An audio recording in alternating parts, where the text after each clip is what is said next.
चलिए तमाम साथियों को सलाम मसलूम। एक बार फिर से इस क्लास में आप लोगों का स्वागत है, मोस्ट वेलकम है। खैर मकदम करता हूँ आप तमाम साथियों का और उम्मीद करता हूँ कि आप लोग खैर वाक़ियत से होंगे। हमारा क्लास एज यूजुअल वैसे ही चल रहा है जैसे कि चलना चाहिए और इंशाल्लाह हम लोग एक अच्छे प्लेटफॉर्म पे गामजन हैं और अल्लाह तबारक व तआला से दुआ हूँ इस चीज़ को लेकर के अल्लाह तबारक व तआला हम तमाम लोगों को कामयाबी के रास्ते से हमकिनार करें और हमारे कामयाबी में हम लोगों को 100% कामयाबी मिल जाए। तो सबसे पहले आप लोग ये बता दें कि आवाज़ वगैरह क्लियर है, सारी चीज़ें डन हैं। तो चलिए मैं क्लास को बिला तमीज़ आखिर शुरू कर देता हूँ। आज का भी क्लास हमारा अगर देखा जाए तो लेक्चर नंबर 16 हो जाएगा अकॉर्डिंग टू द गज़ल के अनुसार अगर हम लोग बात कर रहे हैं और पानी वाला यूनी से मुताबिक आज हमारा ये पहला क्लास है, पहला लेक्चर है। उम्मीद करता हूँ कि आप लोग खैरवाफियत से आप लोग संजीदगी के साथ सुनेंगे, समाप्त करवाएंगे और सारे कॉन्टेंट को इंशाल्लाह आप लोग नोट डाउन भी करेंगे जो आपके लिए, जो आपके इम्तिहान के लिए बहुत ही ज़्यादा कारगर साबित हो।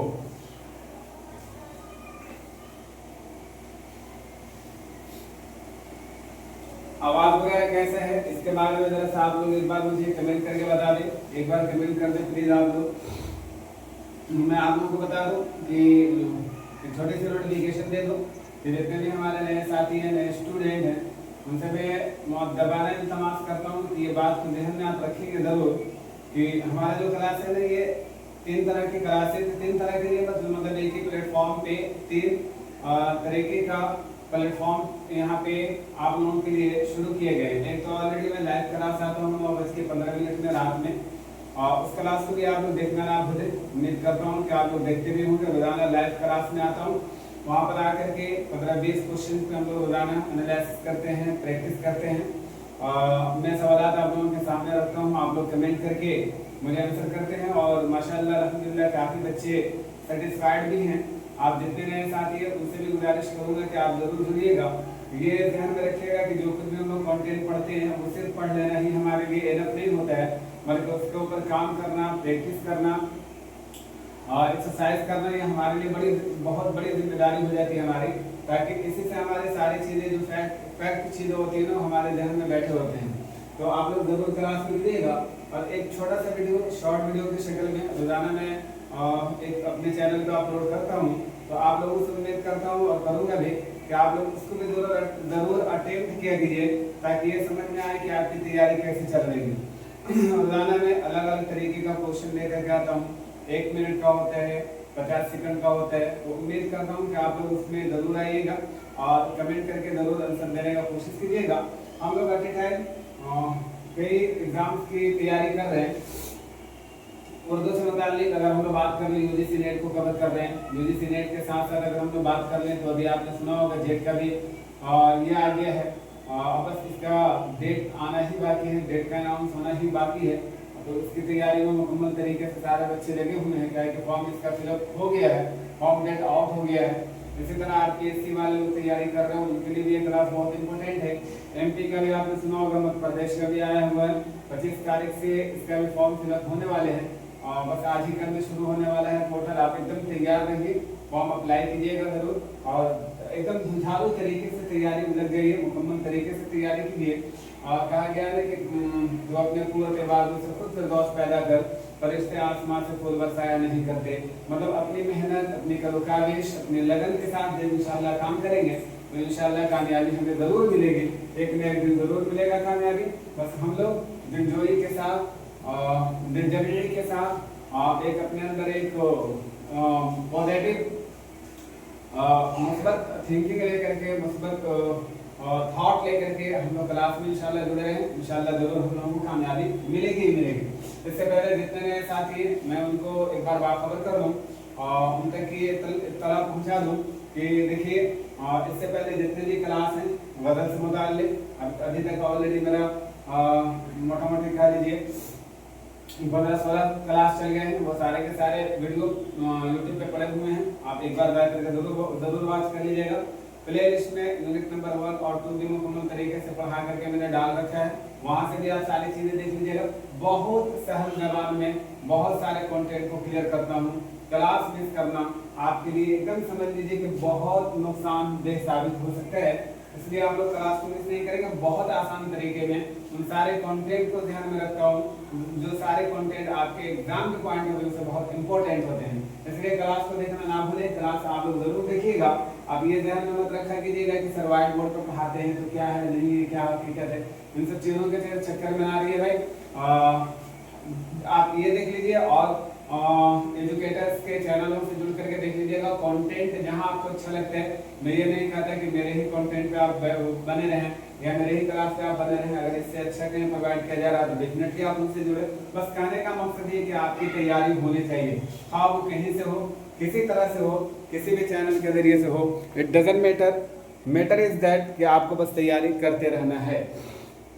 चलिए, आज के दौर में अगर एक बात देखा जाए तो आज के दौर में ये भी हमारे लिए बहुत इंपॉर्टेंट होते हैं। आप अगर देखेंगे इसका बहुत डेप्थ एक तरह से कह लीजिए सिलेबस है, बट यहाँ पे हमें ये चीज फैसला लेना है कि हमें क्या नहीं पढ़ना है। ये भी ध्यान में रखिएगा कि हमें क्या नहीं पढ़ना है, इसको ध्यान में रख करके ही पढ़ाई करना है। वरना मालूम चला कि पढ़ते रह गए साल हर साल। कई साथियों को आपने देखा होगा, आपके कई साथी होंगे जो प्रीवियस बच्चे होंगे, जो इससे पहले एग्जाम में बैठे होंगे, उनको अच्छी तरह मालूम होगा कि एक साथी 10-10 अटेम्प्ट दे लेते हैं, 8-8 अटेम्प्ट दे लेते हैं, फिर भी वो कुछ नंबर से पीछे रह जाते हैं। तो ये गलती हम लोग ना करें, हम लोग मुकम्मल तरीके से तैयारी करें। हार्डली 2 से 3 अटेम्प्ट में इंशाल्लाह हम लोगों का रिजल्ट आ जाना चाहिए।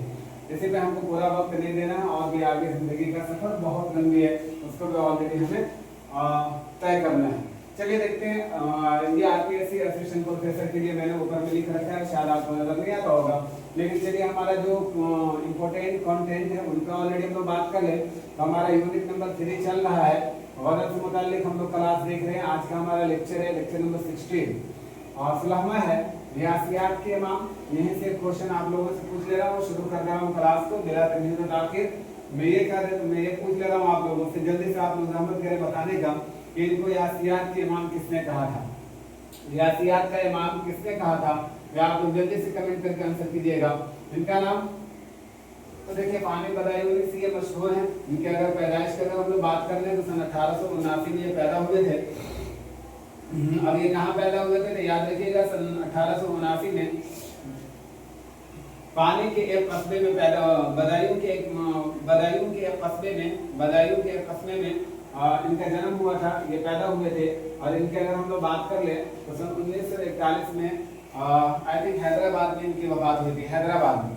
ये बात याद रखिएगा, तारीख वफात तारीख पैदाइश को बहुत इंपॉर्टेंट होता है। अगर इनका असल नाम की तरफ हम लोग चले तो इनका असल नाम शौकत अली खान है।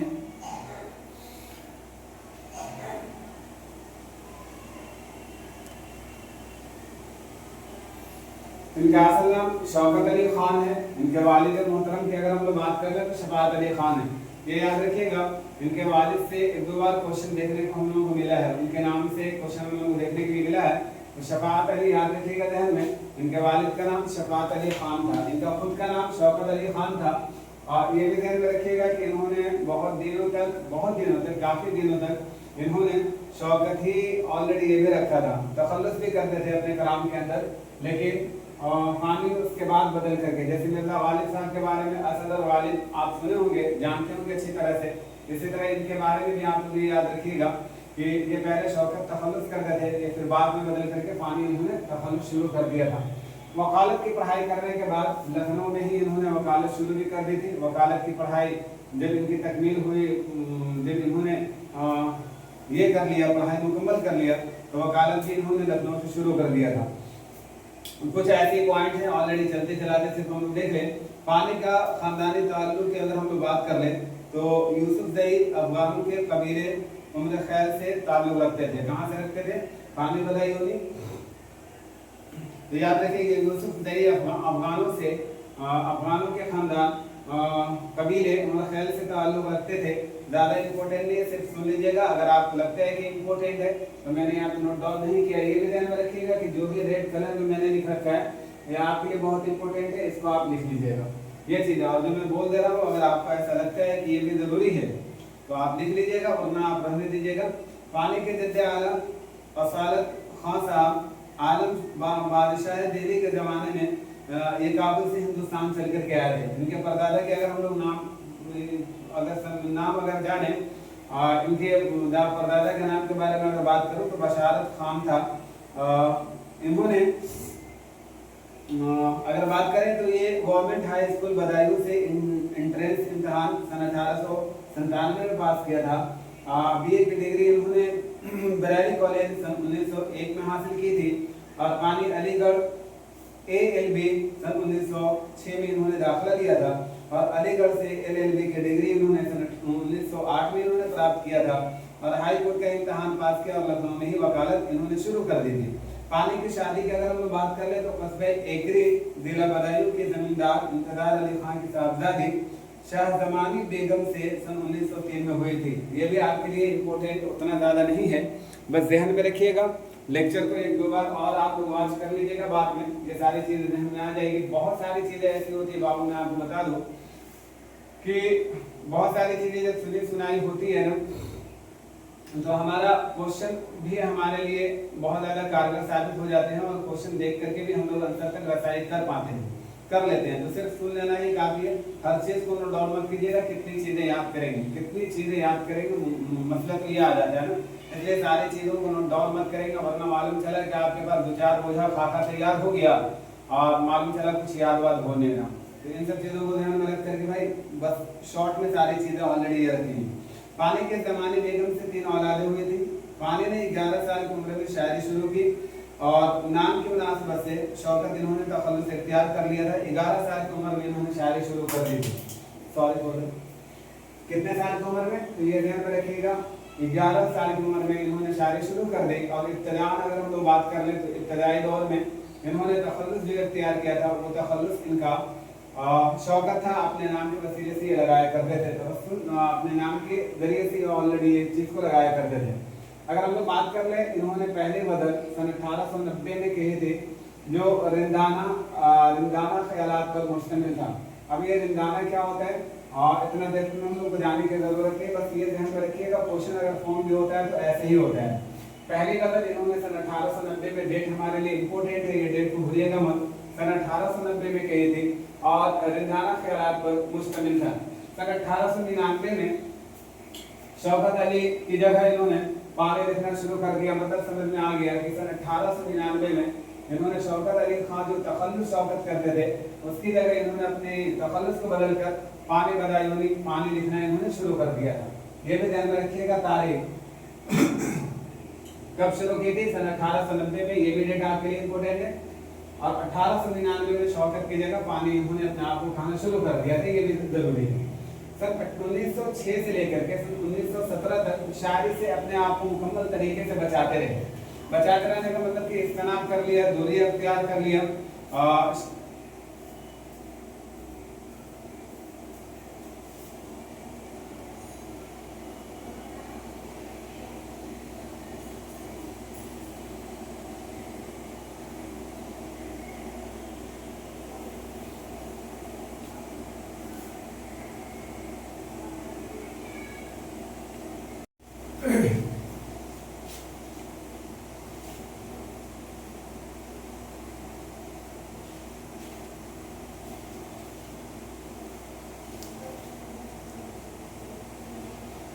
क्या कहते हैं भाई, किसने ने आसियात के आवाम कहा था, सामने मैंने लिख दिया, आपके सामने में देख लीजिएगा दरअसल।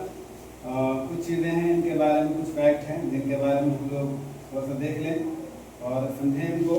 इनके कलाम का ये बात कर लिया जाए तो बहुत आसान और बहुत ही ये अंदाज में कहते हैं कि वो जो जी गया, जो इश्क में जिससे गुजर गए। बात और बता दो इनके बारे में कि इनके कलाम से 1-2 क्वेश्चन आप लोगों को देखने को मिलता है। एक मिसरा दे करके मैथ सीधा कॉलम करने के लिए दे दिया जाता है, या इनका 2-4 मिसरा उठा करके डायरेक्टली क्वेश्चन डायरेक्ट फॉर्म कर दिया जाता है। ये भी आप ध्यान में रखिएगा। साथ में इनके कलाम से, इनका कलाम का अंदाज पढ़ने का तो लहजा, तरीका, इन सारी चीज़ों को रखिएगा तो आसानी से आप क्वेश्चन तक के अप्रोच कर जाइएगा। इनके बारे में कुछ चीज़ें हैं जो ऑलरेडी हम लोग देख लेते हैं।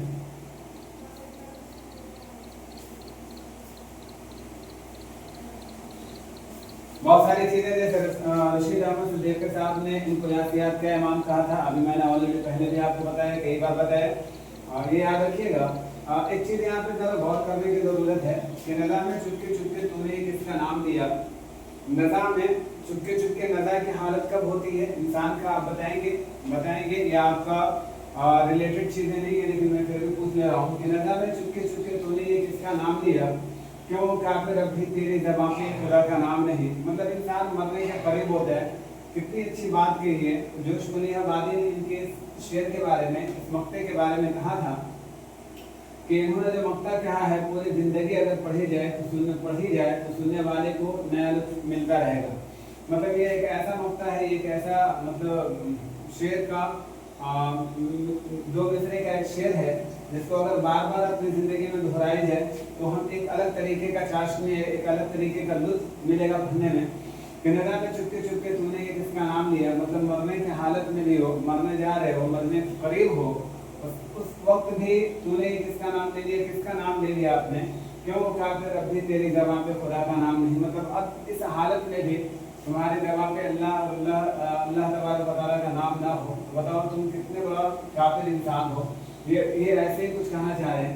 अच्छा देखते हैं हम जल्दी से इनकी शायरी में मौत, अगर हम बात कर लें तो इनकी शायरी में मौत है, फना है, बेसबाती वाली जिंदगी और मायूसी का गहरा असर मिलता है। बस बहुत अच्छा कंटेंट है जो ऑलरेडी हमारे क्वेश्चन तक की रसाई करेगा। इनकी शायरी के अंदर मौत वाली बात, फना मतलब जिंदगी से मिट जाने की बात, बेसबाती मतलब दुनिया की कोई हकीकत नहीं है, मतलब इसकी कोई ये नहीं है, जिंदगी का कोई हकीकत नहीं है, ये हमारी जिंदगी जो है ना एक तरह से कह सकते हैं हमारी जिंदगी लापानी है, हमारी जिंदगी की कोई हकीकत नहीं है। ये सारी चीजें बेसबाती जिंदगी से दिल लगी नहीं होनी चाहिए और मायूसी, ये सारी चीजें इनके कलाम के अंदर गहरा एक असर रखता है, एक गहरा छाप रखता है।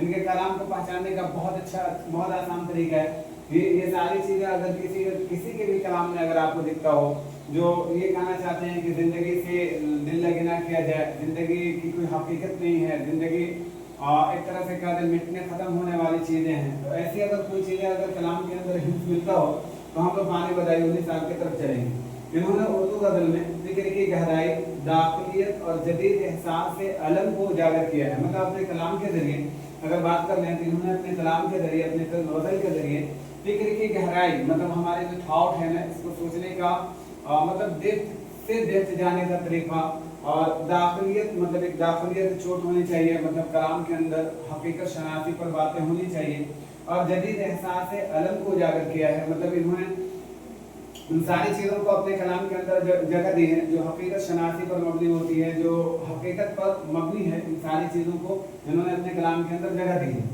ये बात आप लोगों को समझ में आ गई होगी। तसानीफ की अगर हम लोग बात करते हैं तो दो तीन तसानीफ इनका जहन में रखिएगा। जैसे किताब है इनकी फ़गान फ़ानी, इस तरह का क्वेश्चन हम लोगों को अब तक तो देखने के लिए नहीं मिला है इनके इस तरह की किताबों से, लेकिन फिर भी हमको ध्यान में रखना है भाई, कहाँ से क्वेश्चन फॉर्म कर दिया जाएगा अंदाजा भी नहीं होगा। फ़गान फ़ानी इनकी पहली मजमुआ है जो सन 1918 में शायद हुआ था, जो सन 1918 में शायद हुआ था, ये भी याद रखिएगा। सलाह गम, चरागम, वाक़यात फ़ानी, ये सारी की सारी तसानीफ अगर हम लोग बात कर ले तो ये इन्हीं का है, मतलब फ़ानी बदाई 19 साल का। और तर्ज़ इज़हार, सादा कुल तासीर, दर्द अंगेज ज़बान, उसलूब में गनाइयत और गहरी फिक्र का हसीन इम्तिजाज, ये सारी चीज़ें कहाँ मिलती है तो आप याद रखिएगा इनके कलाम के अंदर पाई जाती है। तर्ज़ इज़हार जो है सादा है लेकिन खुद तासीर है, मतलब बहुत ज़्यादा इफेक्टेड है, बहुत ज़्यादा प्रभाव डालने वाली चीज़ है। दर्द अंगेज ज़बान के अंदर एक अलग तरीके का क्या बोलते हैं उसको, दर्दमंदाना तरीका है, एक अलग है, एक अलग तरीके का कुल्हन है, एक अलग तरीके का उलझन दिखता है। ये सारी चीज़ें दर्द अंगेज ज़बान इनके उसलूब में गनाइयत है और गहरी फिक्र का हसीन इम्तिजाज इनके कलाम के अंदर पाई जाती है। जोश मुनीहाबादी का मानना है कि फ़ानी की शायरी में मौत की सरगोशी है जो दिल की गहराइयों से निकलती है।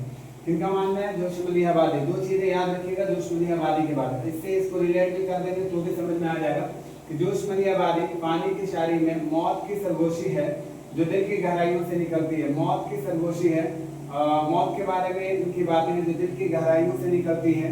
मतलब एक तरह से कह सकते हैं कि बुनियादी तौर पे अगर हम लोग बात कर लें तो ये सारी चीजें जो है इनकी फिक्र का इंतजार और शोरा कराम से इनको मुनफरिद करता है, अलग करता है। मतलब इनकी जितनी भी बातें होती है वो बड़ी गहराइयों में होती है, दिल को चोट पहुंचाने वाली होती है, सारी चीजें होती हैं। पानी ने उर्दू गजल को एक नए फिक्री एहसास से आशना कराया था पूरी। ये सारे के सारे कंटेंट जो मैंने अभी रखा आप लोगों के सामने, ये सारे के सारे बहुत इंपॉर्टेंट है। ये सारी चीजें इनके बारे में आप याद रखिएगा। पानी बदायूनी के बारे में, यासियात के इमाम ये याद रखिएगा, तारीख वफात, तारीख पैदाइश याद रखिएगा, इनकी प्लेस ऑफ बर्थ याद रखिएगा। इसी तरह जो स्टेटमेंट है ये याद रखिएगा। इसमें इसको ऑलरेडी ये कीजिएगा, नज़र में छुपके छुपके सोनिए किसका नाम लिया, ये वाला भी जो कलाम, ये भी जो मतलब मक्ते का शेर है, इसको भी मत याद रखिएगा। और इसके बारे में किसने कहा था कि पढ़ी जाए तो सुनने वाला को एक नया लुत्फ मिलता रहेगा, जब पढ़ी जाए तब तक मिलता रहेगा। तो जोश में आबादी, ये सारी चीजें आई होप कि आपको क्लियर एंड क्रिस्टल हुआ होगा। सारी चीजें बहुत आसानी से आपके दिमाग में सारी चीजें बैठ गई होंगी। उम्मीद करता हूँ कि आपको क्लास अच्छा लगा होगा। आज का क्लास बहुत लाभदायक होगा और इंशाल्लाह आप लोग क्लास को वॉच कर लीजिएगा। इससे पहले भी कई क्लासेस मैंने ले रखा है, वो सारे के सारे वीडियो पड़े हुए हैं, उनको भी देख लीजिएगा। लाइव क्लास में मैं बता दूं, 12 में बता रहा हूँ, लाइव क्लास 9 बजे आप आना ना भूलें। 9 बजे वाला क्लास में आप जरूर जुड़िएगा। वो क्लास 9:15 पे शुरू करते हैं। 9 बजे याद रखिएगा, 9:15 में हम 9:15 PM के अंदर याद रखिएगा। इवनिंग में हम लाइव क्लास आते हैं, इसमें आप लोग जुड़ना ना भूलें। लाइव क्लास में आप जुड़िएगा, वहाँ पे भी यूनिट हमारा बहुत इंपॉर्टेंट यूनिट चल रहा, उसको भी नजरअंदाज नहीं कर सकते हैं, एकदम जुड़ना ना भूलें। और एक शॉर्ट वीडियो के जरिए आप लोगों को परखते हैं और उसमें भी ऑलरेडी आप लोग हिस्सा लीजिएगा, पार्टिसिपेट कीजिएगा। और अगर क्लास अच्छा लगता है तो एक बार चैनल को सब्सक्राइब कर दीजिएगा, वीडियो को लाइक कर दीजिएगा और ज़्यादा से ज़्यादा शेयर कीजिएगा, ताकि ये क्लास सिर्फ हमारे यूजीसी नेट वालों के लिए नहीं बल्कि उर्दू अदब से मुताल्लिक, जैसे अभी बिहार के अंदर PRE4 आने वाला है, या और भी बहुत जगह, बहुत स्टेट के अंदर, बहुत सारे स्टेट के अंदर एग्जाम्स आते हैं जिसमें उर्दू को जगह दी जाती है, तो वहाँ पे ऑलरेडी आपके लिए बहुत इंपॉर्टेंट हो जाता है। तो ये सारी चीज़ें आपके लिए इंपॉर्टेंट है। मिलेंगे इंशाल्लाह करके क्लास में। दीजिए तब तक के लिए मुझे इजाज़त। खुदा हाफ़िज़। अस्सलाम वालेकुम।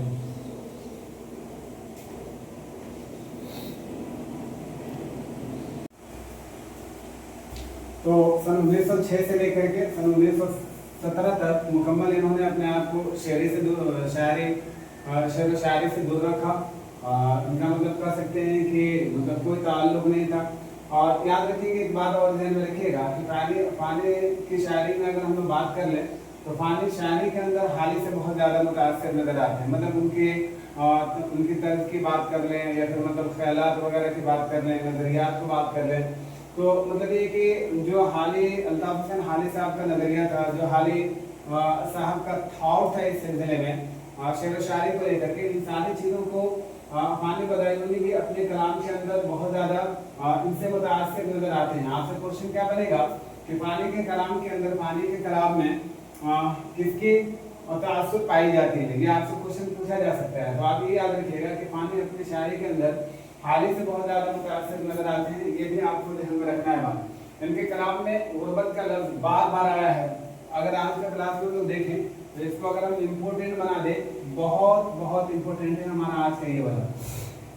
उनके कलाम में आपसे ये पूछा जाता है कि किनके कलाम में गुर्बत का लफ्ज़ बार बार इस्तेमाल किया गया है। एकदम डायरेक्टली क्वेश्चन यहाँ पे फॉर्म कर दिए जाते हैं बाबू, ये ध्यान में रखिएगा। तो आप ये याद रखिएगा कि फानी के कलाम में गुर्बत का लफ्ज़ बार बार आया है, गुर्बत का लफ्ज़ बार बार आया है, ये भी याद रखिएगा। और मैंने भी आप लोगों से एक क्वेश्चन और किया था जो वो भी बहुत इंपॉर्टेंट था कि यासियात के इमाम किसने कहा है, ये भी आप कमेंट करके मुझे बताइएगा। और अगर दे दिए होंगे तो अच्छी बात है। इनकी गज़ल की खुसूसियत अगर हम लोग बात कर लें तो इनकी गज़ल की खुसूसियत में उन्नूतियत पाई जाती है। उन्नूतियत ये भी याद रखें, हमारे लिए बहुत इंपॉर्टेंट है, उन्नूतियत पाई जाती है। इन्होंने अगर बात कर लें, इन्होंने मतलब फानी बदायूनी ने शेक्सपियर के एक तरबिया ड्रामे है जिसका नाम है मस्ट डू अबाउट नथिंग, और मिल्टन की एक नज़्म है कोमस। इन दोनों का इन्होंने उर्दू में तर्जमा किया था। इसके बारे में याद रखिएगा, मिल्टन की जो नज़्म है कोमस के बारे में बात किए ध्यान में रखिएगा कि ये इनके तर्जमा करने के बाद ये किताबें इनकी ज़ाय हो गई थी, किताबें ज़ाय हो गई थी। ये भी ध्यान में रखिएगा कि दोनों किताबें जो इन्होंने लिखी थी ये दोनों किताबें इनकी गायब हो गई थी, इनको उर्दू में तर्जमा करने के बाद। हमारे लिए इम्पोर्टेंट क्या है वो चीज़ याद रखिएगा कि इन्होंने शेक्सपियर की तरह दिया ड्रामे को, मच अडू अबाउट नथिंग और मिल्टन की कोमस को इन्होंने उर्दू में तर्जमा किया था, ये भी याद रखिएगा। अगर हम लोग बात कर ले जब अलीगढ़ में थे तो इनका दूसरा दीवान चोरी कर लिया गया था। आपसे ये क्वेश्चन फॉर्म किया जा सकता है कि ये कहाँ के सफर में थे, ये कहाँ गए हुए थे कि इनका दूसरा दीवान चोरी कर लिया गया। ये पूछा जा सकता है कि पानी बताइए उन्हें कौन सा दीवान चोरी हो गया था जब ये अलीगढ़ के सफर पे थे। आज इंशाल्लाह इनको हम कंप्लीट करेंगे, इनके बारे में कुछ नजरियात कुछ ख्यालात है लोगों का उसमें भी डिस्कस करेंगे और इनके जो तसानीफ वगैरह हैं इंशाल्लाह आज की क्लास में इनको एकदम क्लियर कर लेंगे ताकि छोटे छोटे मतलब कंटेंट जो है ना इनको इंशाल्लाह एक बार में ही एक क्लास में ही इंशाल्लाह हम लोग निपटा ले, ताकि आगे भी तो हमको अभी नज़्मों के बारे में पढ़ना है, बहुत सारा यूनिट इधर गया। इसलिए मैं आप लोगों को बारहा कह रहा हूँ कि आप लोग यहाँ पढ़ रहे हो तो जरूर पढ़ो, लेकिन आप लोग लाइव क्लास में जुड़ना ना भूले। वहाँ पे भी एकदम तरतीब वाइज क्लास चल रहा है। अभी वहाँ पे भी हम लोग यूनिट नंबर 7 कवर कर रहे हैं, मशरिकी नक्कालों के बारे में पढ़ाई कर रहे हैं। अभी हम लोग इब्न रशीद साहब के बारे में पढ़ रहे थे, खुदामा इब्न जाफर साहब के बारे में पढ़ रहे थे, वहाँ आप जुड़ना ना भूले। अगर यहाँ से कुछ चीज़ कमी रह जाती है उससे पहले एग्जाम का डेट आ जाता है तो इंशाल्लाह वहाँ से भी बहुत सारी चीज़ें कवर हो जाएंगी, तो आप वहाँ भी क्लास मिस नहीं करेंगे। वहाँ एकदम दुनिया आप लोगों के लिए बहुत इंपॉर्टेंट है। जब क्या अलीगढ़ में थे तो इनका दूसरा दीवान चोरी कर लिया गया था। अब ये बात यहाँ से एक चीज़ और होती है कि इन्होंने मतलब पानी बताई उन्होंने, अगर इनकी बात कर लिया जाए तो ये हैदराबाद का कितनी बार सफर इन्होंने अपनी जिंदगी में किया है, मतलब हैदराबाद का सफर इन्होंने अपनी जिंदगी में कितनी बार किया है, तो ये ध्यान में आप रखिएगा कि इन्होंने हैदराबाद का सफर 2 मरतबा अपनी जिंदगी